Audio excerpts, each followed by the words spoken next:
with one correction. Okay. Stated. It's been moved by Commissioner Bushelman, second by Commissioner Yinks, that we accept the change to item number 1, change it from Falcon Point subdivision to East Point subdivision, and proceed with the agenda. Those in favor of the motion will vote yes. Those opposed will vote no.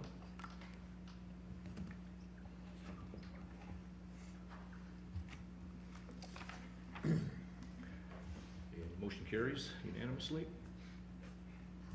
Next item is public invited to be heard.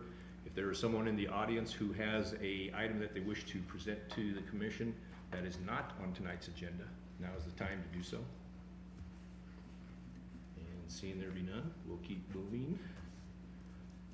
Under consent calendar, we have approval of the minutes of the March 7th, 2018 meeting.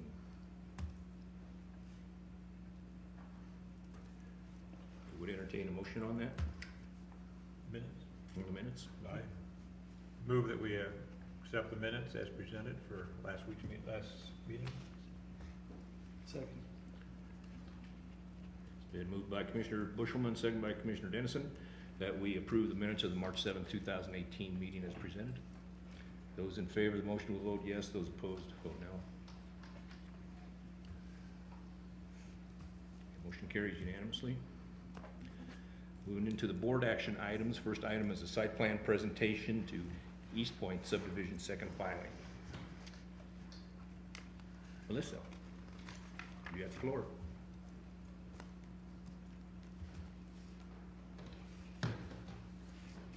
Thank you. As mentioned, this is for East Point subdivision second filing. It's for the East Point Plaza Commercial Center, and it's also for Building 1, Lot 1, which is the first phase of the center. It's a qualified commercial site plan reviewed under, for accordance with Article 9 of Chapter 17 of the Municipal Code. The site is located off of State Highway 257, just south of Point Plaza Drive. That's a new road that's being put in with the subdivision. It's just south of Main Street, north of the track, or the railroad tracks. The site is zoned general commercial. It's adjacent to some light or limited industrial, and across the street from the Lakeview Cemetery, which is zoned open space. The site is just under 5 acres. The overall proposal is for 5 buildings. The total overall commercial floor area will be approximately 33,404 square feet. It's got plans for 172 parking stalls and some bicycle parking. It also includes a tract, which is for a detention pond, which was approved with the overall original subdivision for this point. This is a little busy, so I have some other slides that show a little clearer what's going on with the site plan. This one cuts off the parking in the below, but you can see a little clearer what the lots and what are the buildings. Lot 1, Building 1 is this large lot over here along State Highway 257. And then lots 2, 3, 4, and 5 are planned at the same time, all to have adequate parking for all the development phases. There are some that are going to be, it is going to be subdivided. Some of the subdivision lots are not going to have exactly the exact count for each parking on site, but the overall site plan has it, and there's an agreement that it will be developed with the parking for each of the phases as that comes. But right now we're focusing on Lot 1, Building 1. That is about approximately just over an acre. It does have 53 parking stalls proposed. There's only 44 that are required for this one, so they're adding a few extra ones. There's bicycle parking near the south end of the building. 25% landscaped area in this phase. It needs to be at least 20.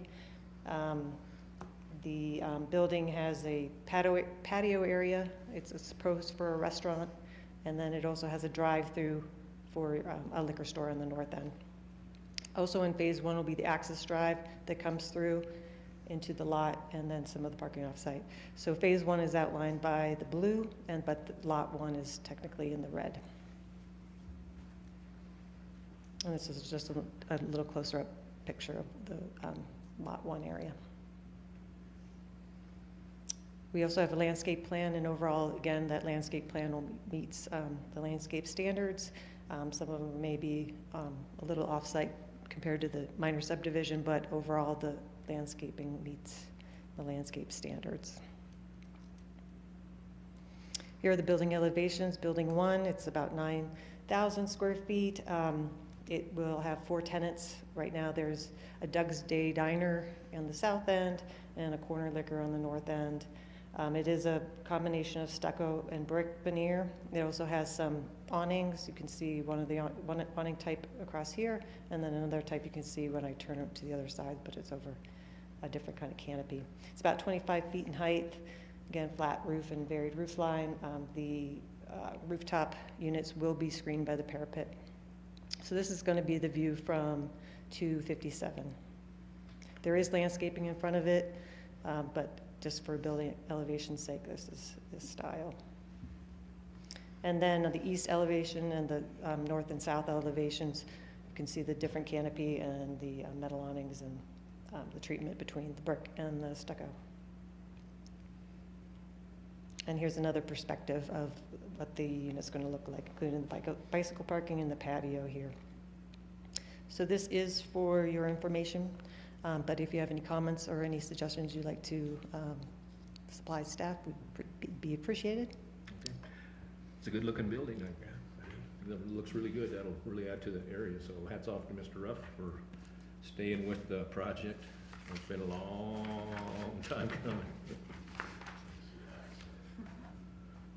Any other comments from the commission? Echo yours. I think we're good to go there. Great.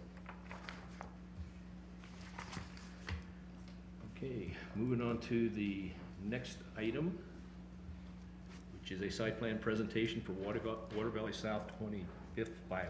Good Samaritan Society Assisted Living Facility and Memory Care Assisted Living. That's a mouthful. Mhm. Alyssa. I'm not going to repeat that, but it is also a site plan presentation. This is in Water Valley South. It also is a qualified commercial site plan reviewed in accordance with Article 9 of Chapter 17 of the Municipal Code. The site is located at the crossroads of 7th Street and New Liberty Road. It's near, just north of the existing Good Samaritan building. It is zoned RMU, or residential mixed use. It is not, it's actually adjacent to an enclave, but it's got a multifamily and single family in the vicinity. And the RMU area around it's got a mix of the multifamily with the Good Samaritan Center and then some single family. The site plan itself is for just under 3 acres. It's a 55,000 square foot building. There's 2 components on it. The south end, the south end is a 1-story, 16-bed memory care area, and that's approximately this area here. And the north end is a 2-story, 40-bed assisted living area. It's got 33 parking stalls and plus available parking at the independent living facility to the south, and then we'll get into that in our next agenda item. It's got 23% landscape area. It does have a retaining wall on the east side, and I'll show you that in the elevations. Here's the landscape plan. This is the tree planting plan, and then I'll switch over to the shrub plan, which has outlines of the trees, but they're just not on the same plan set. So here's the shrubs and the smaller ornamentals. So here is an elevation of the building. The building materials are a mix of fiber cement board, batten siding, and some lap siding, asphalt shingles, and a little later on the applicant, Heather Scott, has a few more pictures to add to it. She brought some extras and has a little bit of detail on how they came to this design. The building height is 2 different levels. Again, the assisted living to the south, or to the north, is 2-story. It's total it's 42 feet, but it's 38 feet to the roof pitch line. The added on, and I apologize if it's not the proper term, roof feature is adds the extra 4 feet, and those are these little adds on the top. There is for the one-story building, it's 28 feet, and again, it has another roof feature. It's about 24 feet plus the 4-foot roof feature. There is a walkout area, and I'll show that on another elevation where the retaining wall is. It does get up to 12 feet, but that portion where it does get up to 12 feet is under the one-story area of the building. So here's some additional elevations. This is looking north and west, or from the New Liberty, just south of the intersection with 7th. So this is on the corner there. You can see the Good Samaritan building in the back. Going on New Liberty, kind of southeastward, you start to see the building in the back. You can start to see the retaining wall starting here. And then this is the south elevation, actually on Compassion Court, which is kind of like if you were inside the property and where the parking area is. And this is if you were turning in to the project. This would be to the north, and then to the immediate south at this intersection would be the Good Samaritan independent living area. So this is the one-story area, and then you can see the two-story in the back. And these are the building elevations. They're a little different to get an idea of it, but it also shows you the retaining wall. So we've got the west and the north elevations. And then here's where you can start seeing the retaining wall coming out here. And then it gets slightly taller, but then the tallest areas are underneath this one-story portion. Okay. And then this is the one-story area, also east, north, west elevations. And that is the last slide. So I do have a couple additional images, if you don't mind, if the applicant comes up and shows them to you and describes the reasoning behind Okay. the design.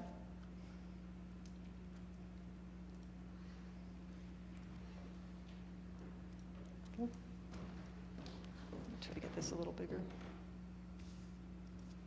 There you go. Great. I think Melissa did a great job of sort of walking us through the project there, but If we could get your name and address for the record? pardon me. Heather Scott, 1602 Walnut Street, Boulder, Colorado. Thanks, Heather. So I wanted to speak just a little bit to what generated some of the form for the building and some of the site considerations that were driving the building geometries. When we did our initial site study, we were sort of drawn to some of the agrarian vernacular in the area and wanted to really kind of have the building tie back and feel like it was of that sort of place.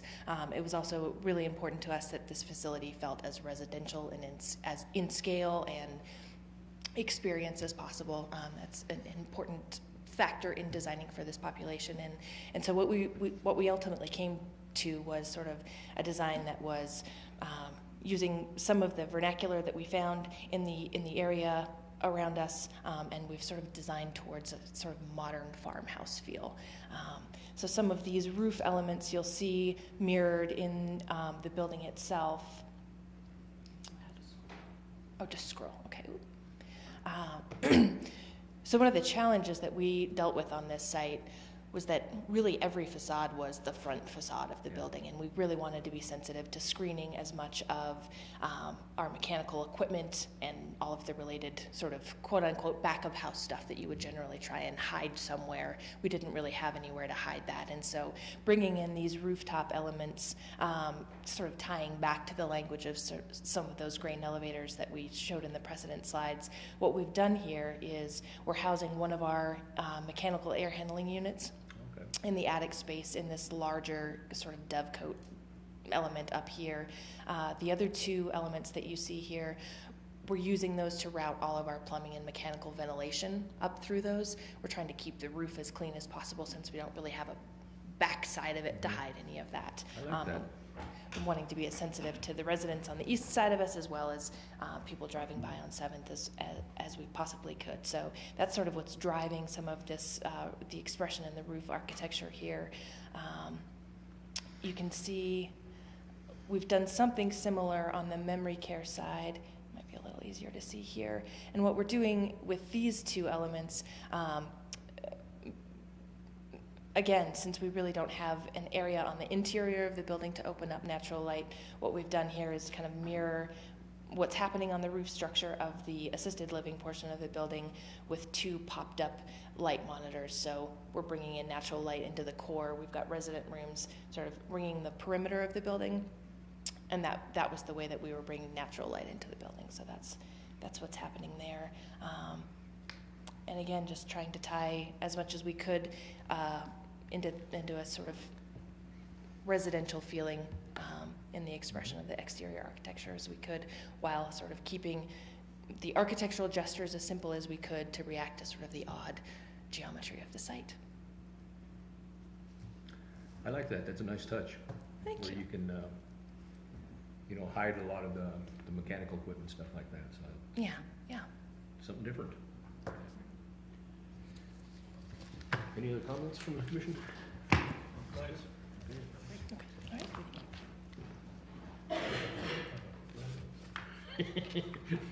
Yeah, I'll need to be in the memory care part, I'm sure. Anything else, Heather, you want to? Not for me.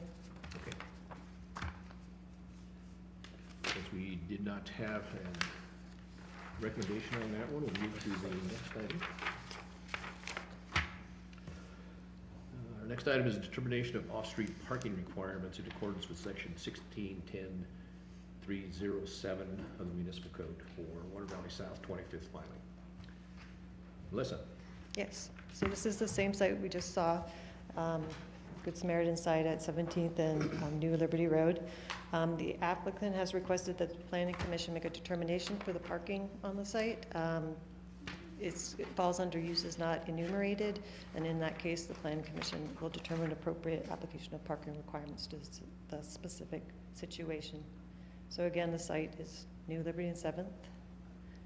The site plan we just went over, but I did want to note that the parking is here, located here right off of Compassion Court. There's 33 parking stalls proposed. There's also available parking at the Independent Living Center to the south. The reason why it was not enumerated, the closest thing we had to this kind of use is the hospital requirement, which is a 1 space per 2 beds. In this particular situation, it would be met if it was 28 required, but we were concerned about staff, and we wanted to learn a little bit more about how it's going to function and if this was adequate parking. So the applicant has supplied us with some information. For the memory care, there will be no vehicles on site for those residents, and that is understandable for what a memory care unit is. For the assisted living area, for Good Samaritan, their experience has been about 20% had vehicles on site, so that'd be about 8 of the parking spaces. And then for the staff, they did give the maximum staff they thought they'd have, and that's the maximum staff at shift change, so there'd be both shifts would be on, about 15. And again, some of these are going to be staff that has parking at the independent living adjacent to it, so they might not necessarily be on this site. So if we take down the 15, just in case, they're all parking on here, 8 for their experience with the assisted living, that gives us 10 spaces for guest parking. So staff thought that was reasonable, and staff is recommending that the planning commission determine that the parking is adequate. It should be noted that if the site does change over hands and changes uses, they'll be expected to bring it up to code for that. And then there's also going to be an agreement that staff can use either parking lot, so that'll be addressed in their development agreement. Yeah, I think that what you have in place here would be workable for what you're planning for the facility itself. Because with assisted living, it's not like everybody has a vehicle and not everybody has someone visiting them during the time. So I think what you have in place here would be workable. So. Question, Mr. Chairman? Yes, sir. Is there a place for overflow? Like say you have holidays, stuff like that, where a lot of people would tend to come. Are there places you can, there's no use having a big parking lot for 2 or 3 days a year. I understand that, but are there other, like can you park around the cul-de-sac or? I'd like the applicant to come speak. Yes, we could. I think there's some opportunity for street parking on Compassion Court itself, and as well as the parking that Melissa mentioned over on the assisted living facility itself. Sounds good. Compassion Court is a private drive, as well as Compassion Any other comments, Street, questions? from whatever the other commission? one is. If not, I would entertain a motion. Mr. Chairman, I make a motion that we accept the staff's recommendation for the off-street parking requirements for the Water Valley South 25th Island. Second.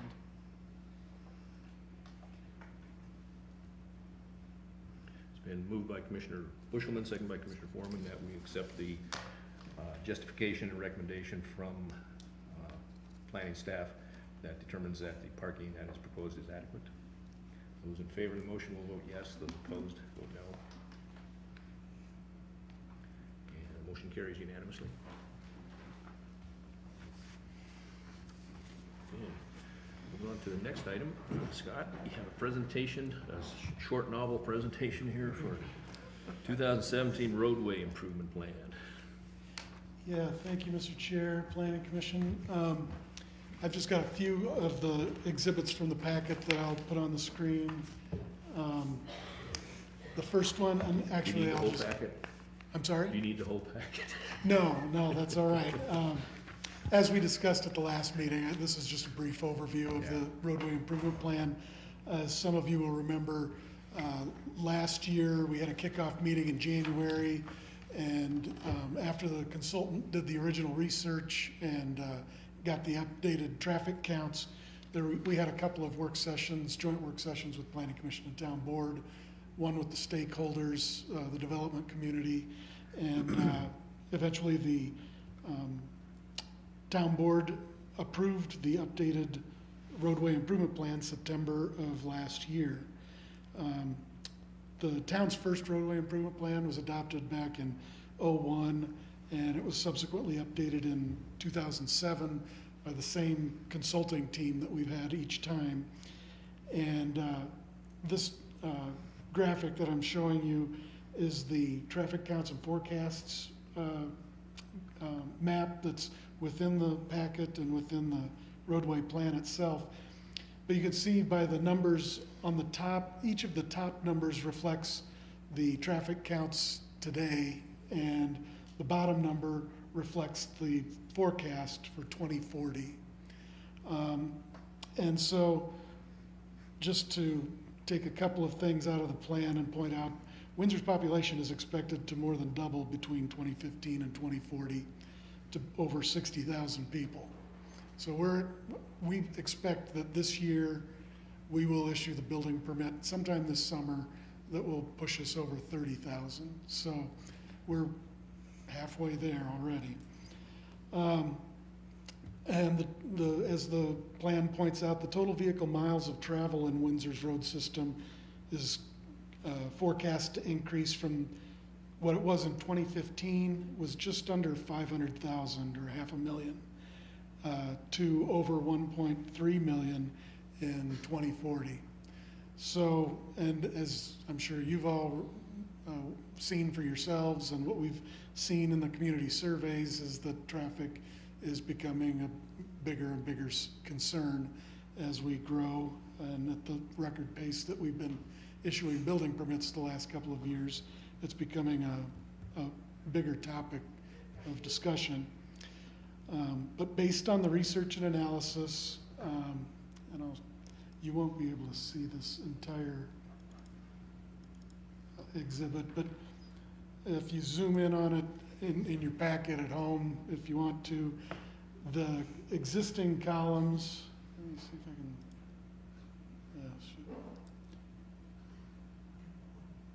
I was just going to point out that the existing VC column is the volume capacity column on this, and this is the needs spreadsheet. And you can see we only have a couple of, there's some red numbers associated with State Highway 392, and there are some other red numbers associated with State Highway 257. And those are the only two segments of road that we currently have that are operating at a capacity, a level of service less than C. And level of service C is what we strive to make our roadway system operate at. That's where it's not congested, it's not fully free flow, it's like a grade in school, it's a C. And so the 2040 no action volume capacity, you can see a lot more red numbers, and that's a no action. So if we were to do nothing between now and 2040, over half of our roads would fall into the less than C category. But based on this spreadsheet, the plan identifies improvement needs of approximately $131.7 million and 46.6 miles of new or improved roads between now and 2040. So this roadway improvement plan is the basis for our road impact fee, and so this gives us the nexus to implement the road impact fee, which was also updated in September of 17. And road impact fees are collected on all building permits for new homes or new businesses. They're not charged on your remodel permits or water heaters or re-roofs, those kind of permits that don't generate new traffic, but they are charged on new home permits and new businesses. So that growth is supposed to be paying its way, or its proportionate share. So that's the roadway improvement plan. If you have any questions, I'd be happy to answer those.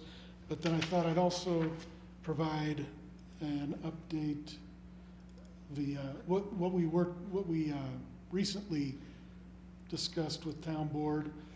Staff has created a roadway improvement plan prioritization team, which includes staff from police, public works, management, planning, and engineering.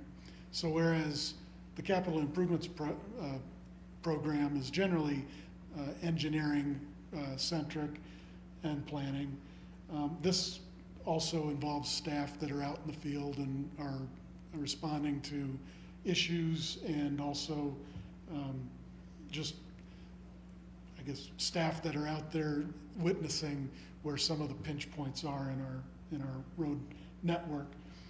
And so that team was charged with not only looking at the roadway improvement plan that the town board adopted, but also identifying some issues in the network, and also looking at some kind of outside the box projects that might help not only address short-term project or needs, but long-term. So this list in the packet is broken out into near-term projects and long-term projects. They're in no particular order, and I would point out it's not all-inclusive. So if you're saying, if you're looking at it and you're not seeing the intersection that you have a problem with, there are some others that could probably be added to this list. But this was the initial list that the team came up with. And some of the, I guess the way they were broken into short and long-term projects, the near-term projects might have adjacent development where we can partner with the private developer and make some improvements at the same time. Or they may be projects that are more straightforward and smaller budget, so we can address those more easily. Whereas the long-term projects may include engineering challenges or really big ticket items such as a new bridge across the river, those kind of things. So the examples I used in my memo were, the long-term project might be the extension of Crossroads Boulevard from State Highway 257 over to Great Western Drive in the industrial park. One of the reasons that's a big priority to the town is, and I'll bring up that map, is because, that's the wrong one. I'm talking about Project 11 here. That project involves a new bridge across the Poudre River, which is obviously very expensive and includes floodplain issues and things like that. But it's still identified as a high priority to the town because this would give another outlet to all the truck traffic in Great Western Industrial Park to allow them to get over to Highway 257 and then south to Highway 34 without having to use Eastman Park Drive and get closer to the downtown area. And so that project is one that's long-term, but we are working on it, and the town board has directed staff in the previous strategic plan, and we've followed through with grant applications, and we were awarded a $200,000 grant for preparation of a 60% design, so that we're working towards having a shovel-ready project in the future if and when some funding sources may be out there. We'll probably also be partnering with Weld County, the adjacent developer, and all of those, everything that we can use in our toolbox to make that come to fruition. But yeah, What's happening on 257 between 392 and Eastman Park? Part of that's going to be upgraded by a developer for East Point, right? How far does that go? So there'll be a roundabout just south of 392 and on Highway 257 between the cemetery and the project that you saw tonight. But that's just that stretch between the railroad tracks and Main Street. And the roundabout was really necessary in order to provide adequate access to the retail center that we just saw tonight. But the section of 257 that's currently failing, the red numbers on that chart, is the stretch between Crossroads and Eastman Park Drive. And if you've been out there lately, it is also falling apart, literally. So that's another one where we would need to partner with CDOT or work with them on any improvements, but it's included on this list because it was one of the projects that was failing already. Same with Main Street. Widening of Main Street, again, includes that it's going to need a new bridge across the Poudre River to get to 4 lanes in width. So it's failing already. It's going to still probably be a long-term project to get the funding in place for that bridge. But some of the projects that the town board saw some a need to prioritize out of this list. One was the intersection of Larimer County Road 5 or Fairgrounds Avenue and Main Street, where we're seeing traffic back up between I-25, and sometimes it's backing up all the way to the hill at Highland Hills. So it's we've actually hired FHU, the same firm that worked on the roadway improvement plan for us, and they've given us lengthy memo with their recommendations that we'll be looking at in terms of there are several options regarding striping and expanding for turn lanes so that we can hopefully free up the congestion at that intersection. Another idea that we're also that the town board prioritized is number 9, right at the intersection of 7th and Main.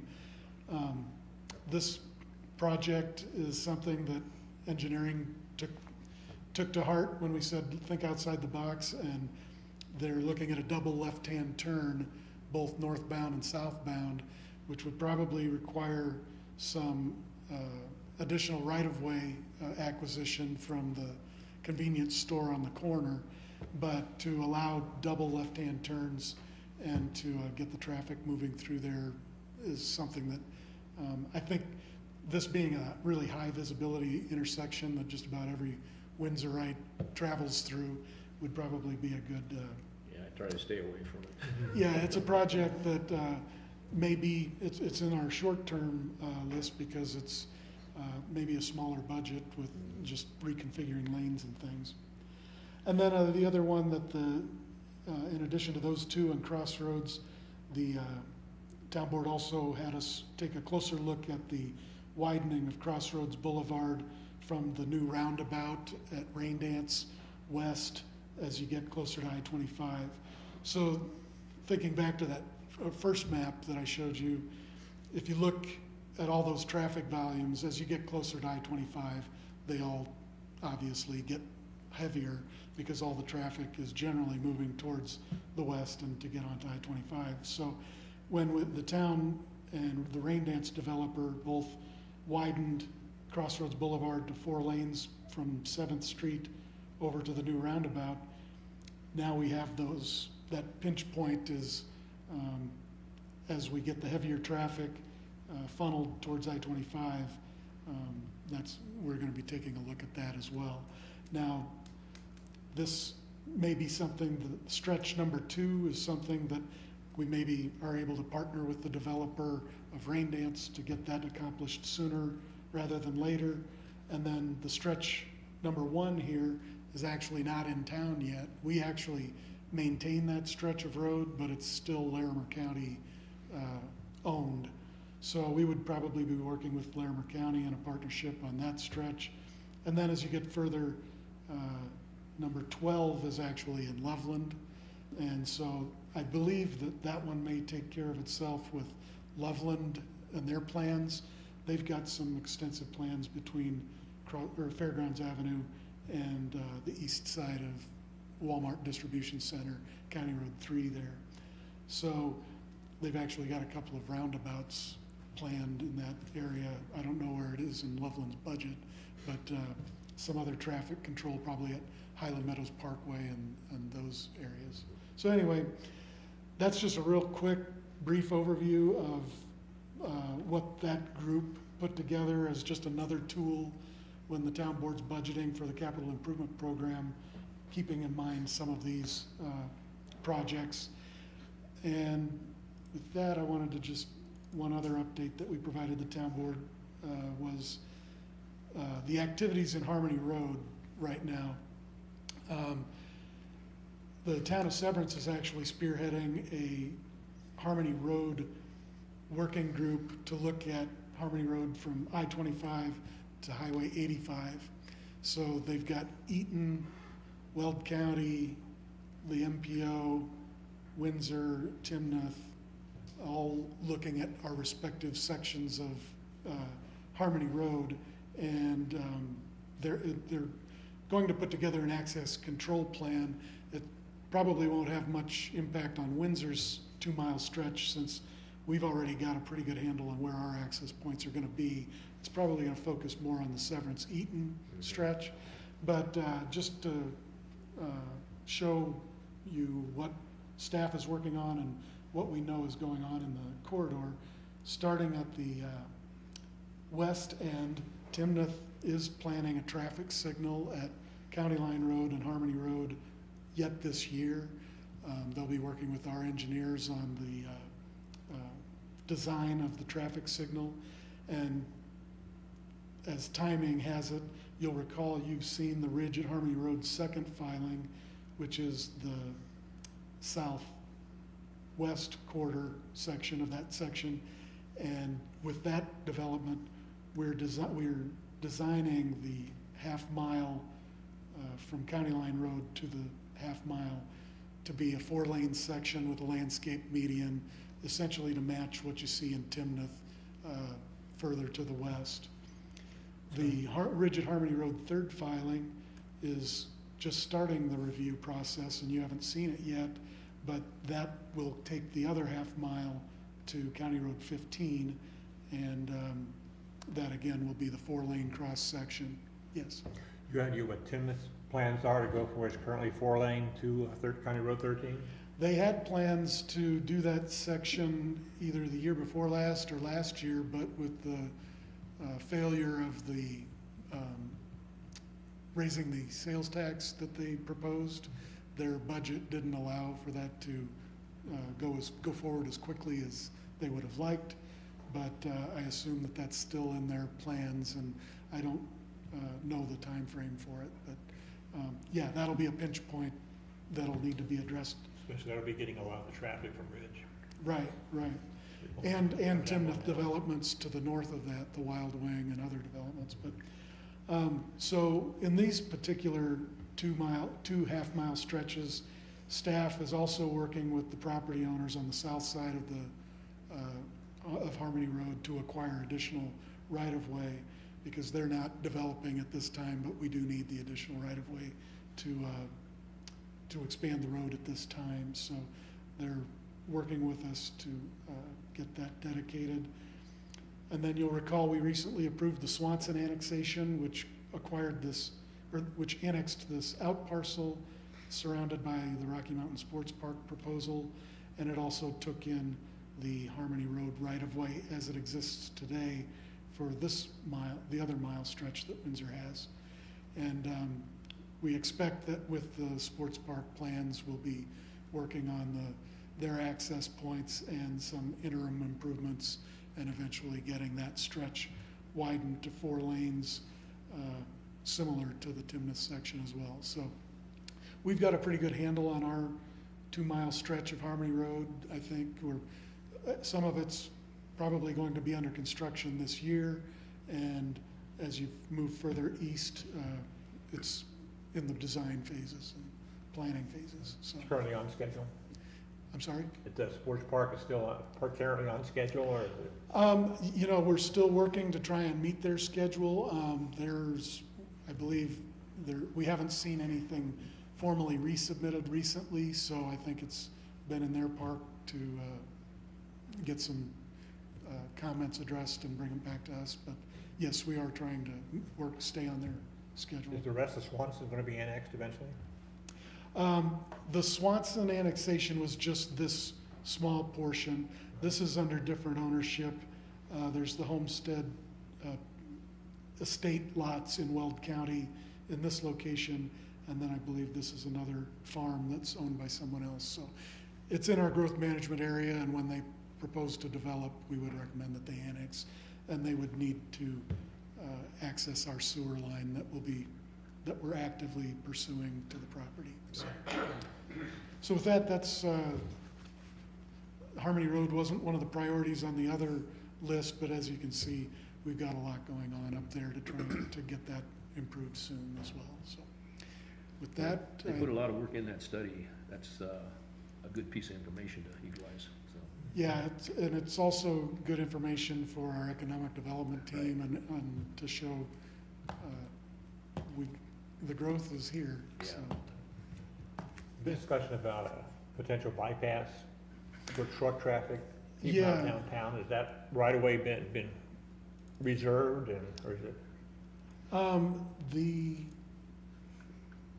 sections 16 and 15 are on the list of options that, this would be a new arterial road, and we've actually got some activity with some concepts on the properties on the west side of Highway 257 that is another example where we might be able to partner with those property owners as well.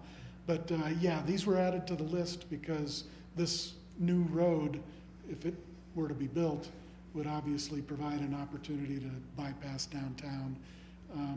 There was a bypass study 15 years ago that proposed Highway 392 to deflect to the north and get on that County Road 70 alignment, and then get back down to Highway 392. But since that time, the Winter Farm and Peak View and Village East subdivisions have developed and preclude that alignment, the deflection. So it's more of a 90-degree angle.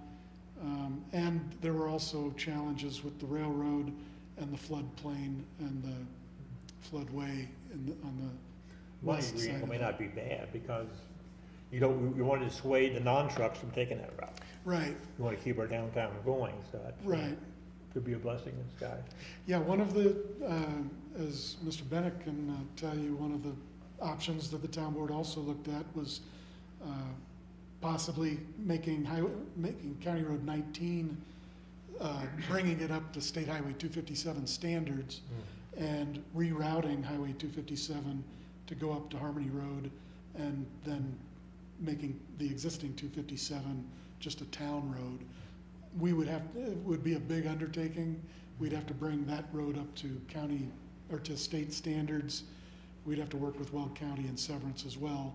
But it would remove 257 from downtown, and trucks could go straight to Harmony Road and not have to take that mile jog through downtown. So that's what I meant by outside the box thinking, you know, moving a state highway is something we don't do every day, but it's not inconceivable. You can't think outside the box, you move the box. Huh? Right. So yeah, town board's looking at all those options as well, and they'll be having these discussions as the budget gears up. That's good. Good information. So, Good, thank you. thanks. Okay. Communications from Planning Commission. Travis, you have anything? I know. Mr. Moss? Jerry? Nothing. Mr. Munson? Feel lonely down here. We have to holler down to you every once in a while. Town Board Liaison, Ken. Of course, I got a lot. I really want to tell you how much I appreciate, and the other board members do too, this roadway improvement plan. Any one of us could sit and say, this is my priority, this is where, any of us could look at the map and do that. But having data to drive our decisions is so valuable. That's huge. There's, on one of the slides in there, it talks about the cost per mile, depending on what it is, but, roughly it's gonna be $2.5 million a mile. And if you remember the funding, full build-out, even with the development fees being increased, we still have approximately a $40 million gap. So one of the things Planning Commission needs to think about, and we as the board, is when we change zoning from commercial to residential, we're giving up sales tax too. So, all these pieces have to come together. So having data is so valuable to us. The number one thing we all hear is about growth, and I have a firm belief, and I can back it up with research, but small town feel has a lot to do with how much time you spend in traffic and how easy it is to get from one point to another in your community. So this is really a significant time and piece of information for our community as we go forward. The other thing I want to compliment staff on is the model they used. Police, planning, engineering, and public works all worked on this. And that's moving closer to what I believe, and what our board does too, because we talked about this in our interviews with the new town managers. More of a community development model that helps staff communicate with and work together with each other.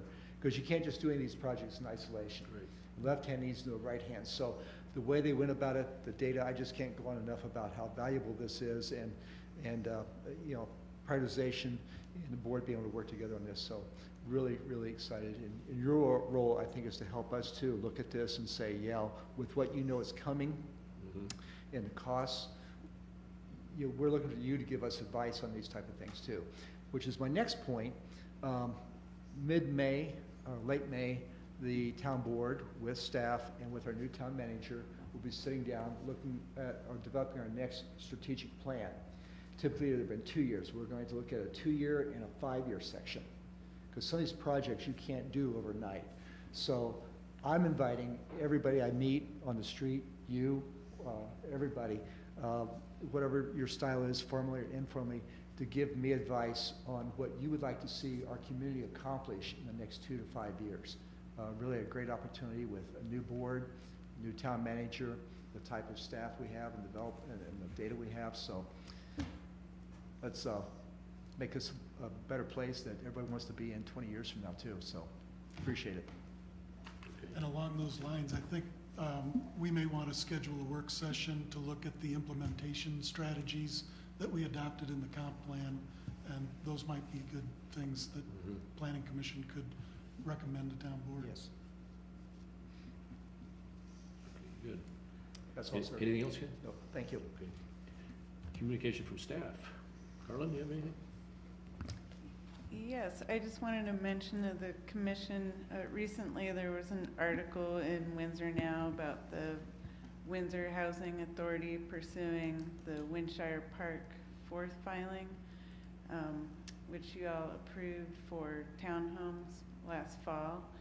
And then subsequently the property owner put it up for sale, and the Windsor Housing Authority has a contract on it, and they're going through their due diligence period. They're working with the property owner on a timeline that works for both parties. They're using the same consultants that worked on the last plan, and they hired an architect to put together a plan. We haven't received anything officially, concept plan-wise, but they have run some layouts by us in meetings to just make sure that, they were on the right track. So those townhomes were approved for 56 units. And if you take the amount of the number of people that were anticipated with the single-family detached and translate that to affordable senior home units, it comes out to about 130 units for senior housing. So, and again, they have a number of different applications they need to go through, neighborhood meeting, public hearings, so just something that you'll see in the future. Okay, good. Anything else? That's all. Let's say, have anything? Scott? Just two things. Just wanted to remind you of the advisory board dinner next week at the Embassy Suites. If you haven't RSVP'd, tonight's your last opportunity to tell Amanda that you want to go. So hopefully you've all had a chance to RSVP, and we'll see you next Wednesday night out there at the Embassy Suites. And then also, I know Commissioner Talon's not here, but I just wanted to let the board know, and I'll follow up with Victor separately, that I have sat down with Safe Built to have some discussions about the concerns that were raised, and we also started discussing the potential for the contractor licensing program. I think that's something that we can probably implement pretty efficiently.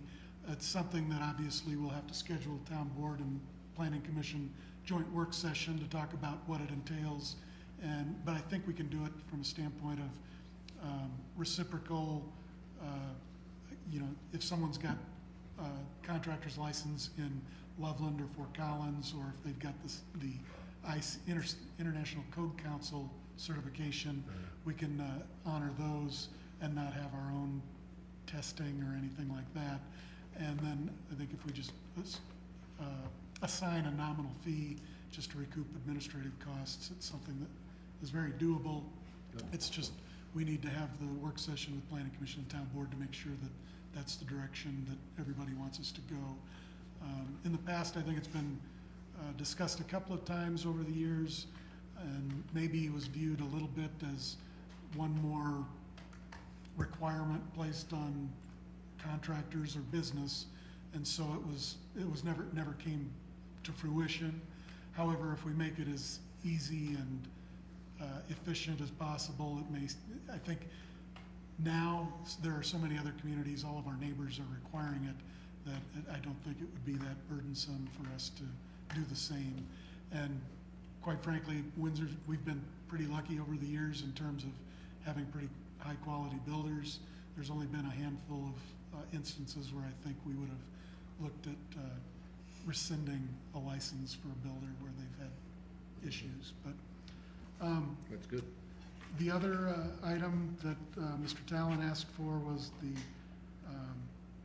what could be done to bring, what it would take to bring building inspection services in-house. And we're still working on some numbers, but just looking at the number of permits that we're issuing right now and the number of inspections that are being called in just in Windsor, it would require a pretty substantial building department to maintain the 10-day turnaround time and next day inspections and things of that nature that we currently offer. And the other thing that Safe Built is able to do, they've got experts, I guess, in every aspect of building, whether, if it's a niche like solar or a photovoltaic. Plumbing, panels. electrical, mechanical. Yeah, they've got master electricians and plumbers and specific reviewers for commercial versus residential that we obviously would have a smaller department with a lot less specific expertise. So we wouldn't probably be able to maintain the same level of service that we currently have. And it is just judging by all of the other neighboring communities, almost all of them, even if they have their own in-house inspection department, they're starting to farm out some of their services to Safe Built and others, just because it is more efficient to be able to not have that overhead of those extra other employees, and they're able to staff up and down to the level of activity. So, but we'll still put that information together, because I know Mr. Talon wanted it, and we will share that with the board as soon as we've got it ready. Okay, sounds good. Anything else, Scott? That's all I have. Amanda, you have anything? I'm RSVPing, by the way. I'd entertain a motion to adjourn. We are adjourned.